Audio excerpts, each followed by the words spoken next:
జై Shriram. Welcome to all of you. Welcome to PVM network. అందరికీ నమస్కారం. భారతదేశానికి పాకిస్తాన్కి మధ్య కాల్పులు విరమణ జరిగింది అనేటువంటి విషయం కొంతమంది డైజెస్ట్ చేసుకోలేకపోతున్నారు ఇండియాలోనే.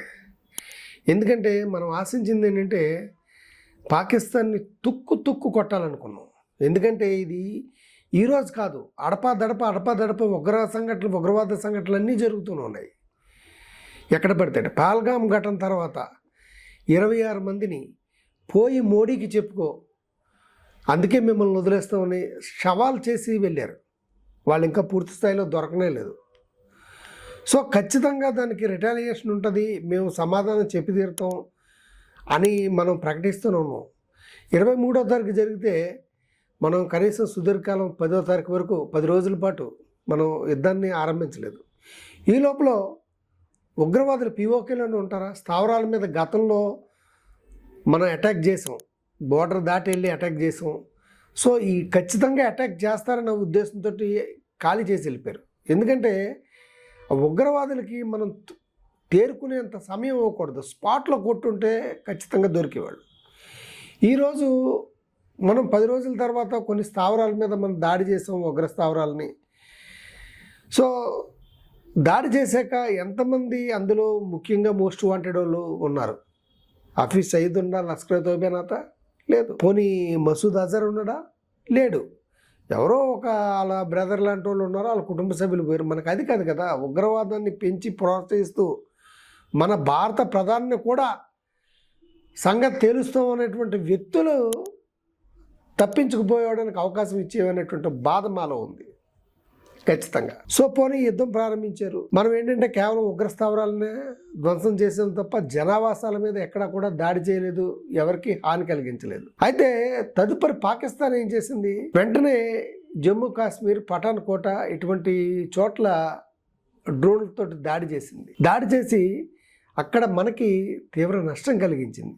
కొంతమంది పౌరులు చనిపోయారు, 2-3 జవాన్లు కూడా చనిపోయారు, కొన్ని ఇల్లు తగలబడిపోయాయి. నిన్న అక్కడ ఫరూక్ అబ్దుల్లా జమ్మూ కాశ్మీర్ తాలూకు అడ్మినిస్ట్రేటివ్ ఆఫీసరు ఒక ఆయన చనిపోయాడు. ఇంత నష్టం మనకు జరిగింది.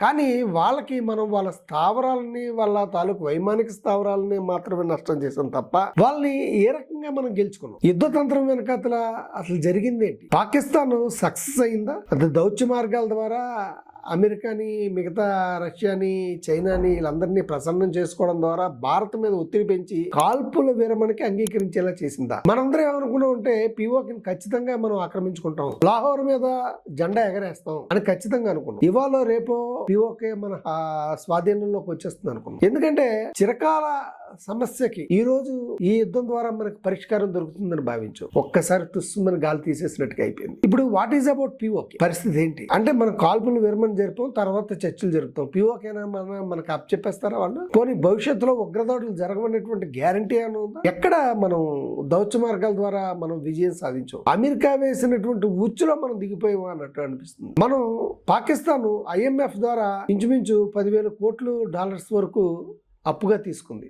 మనం గట్టిగా వాదించాం అంతర్జాతీయ సమాజం వాళ్ళకి అప్పులు ఇవ్వద్దని. ఎందుకంటే అప్పులు ఇవ్వడం ద్వారా వాళ్ళు ఉగ్రవాదానికే మళ్ళిస్తారని చెప్పి. కానీ అంతర్జాతీయ సమాజం మన మాటని పెడచమని పెట్టిందని అనుకోవాలి, పాకిస్తాన్కి ఇచ్చింది. అంటే వాళ్ళ ఉద్దేశం ఏంటంటే ఈ డబ్బు ద్వారా మళ్ళీ మన దగ్గర ఆయుధాలు కొనుక్కోవాలి, ఆయుధాలు కొనుక్కుని మళ్ళీ యుద్ధం చేయాలి భారతదేశం మీద అన్న భావం. ఇప్పుడు మన ప్రజలకి పహల్గామ్ దాడిలో బాధితులకి న్యాయం జరగనట్టుగానా ఎంత పుకార్లు సుకార్లు అయిపోయాయంటే మీడియా అత్యుత్సాహం చేసింది.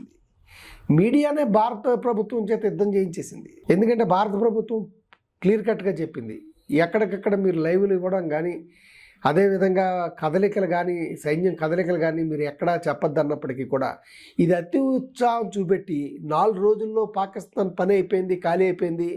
పాకిస్తాన్ ప్రధానమంత్రి భయపడిపోయి బంకర్లోకి వెళ్ళిపోయాడు. అక్కడ పాకిస్తాన్ సైనికాధ్యక్షుడు ఏంటంటే దేశం వదిలేసి ఎక్కడికో వెళ్ళిపోయాడు. ఇలాంటి వార్తల్ని, ఫేక్ న్యూస్ని బాగా ప్రచారం చేసింది మీడియా. సో ఇదే స్థాయిలో పాకిస్తాన్ మీడియా కూడా ఫేక్ న్యూస్ని బాగా ప్రచారం చేసింది. యుద్ధం అంటేనే ఫేక్ న్యూస్ ప్రచారం.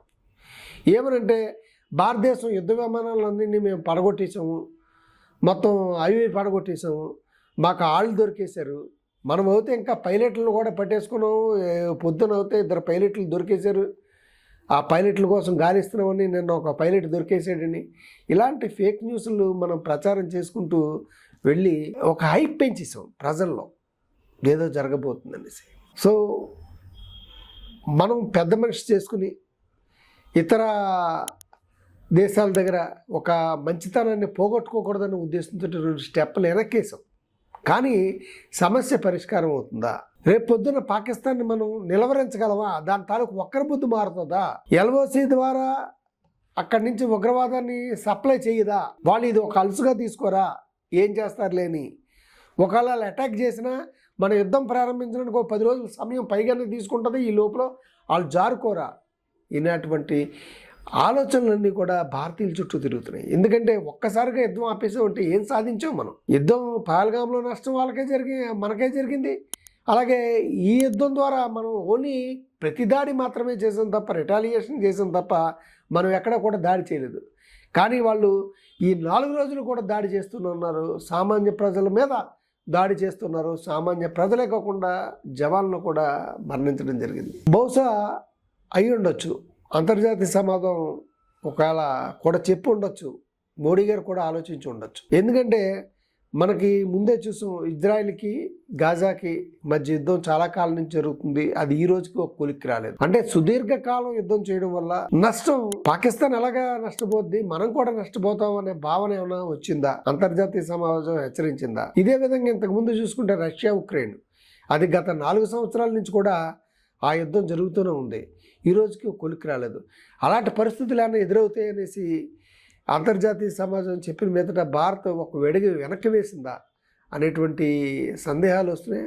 బహుశా అది త్వరలో తీరుస్తుంది గవర్నమెంట్ అనేసి నమ్ముతూ, ఈ వీడియో కనుక మీకు నచ్చితే లైక్ చేయండి, షేర్ చేయండి, సబ్స్క్రైబ్ చేయండి.